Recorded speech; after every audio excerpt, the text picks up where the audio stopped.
ลังเคบ่เคยท้อถอยยืนสู้ให้คนอื่นเห็นว่าเฮานี่ก็ยังเป็นคนดีอยู่ในสังคมพวงหูก็ต่ำเงินคำบ่มีเพียงจบเพียงสั้นป..4 พวกข้าบ่มีใบปริญญาคือเอาคำสอนพ่อแม่นั้นเป็นตำราความอดทนนั่นคือคาถา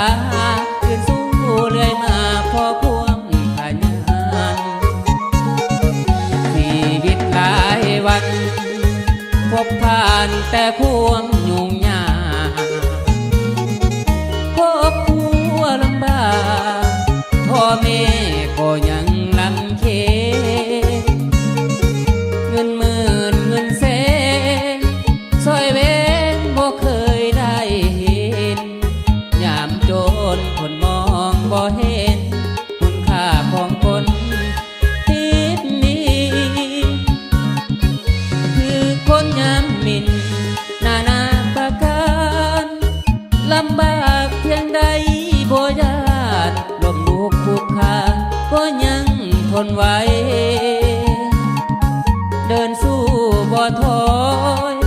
เพื่อนคอยให้ถึงเส้นชัยผ่านความยากมาได้ย้อนกำลังใจจากพ่อแม่เฮา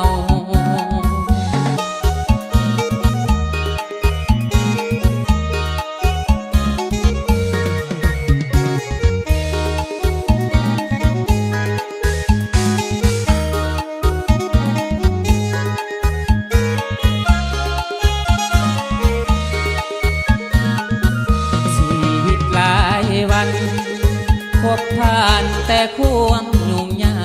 กครอบครัวลำบากพ่อแม่ก็ยังลำเค็ญเงินหมื่นเงินแสนซอยเว้นบ่เคยได้เห็นยามโดนคนมองบ่เห็นคุณค่าของคนติดดีคือคนยามมีนานาประการลำบากเพียงใดบ่ยานล้มลุกคลุกคลานก็ยังทนไหว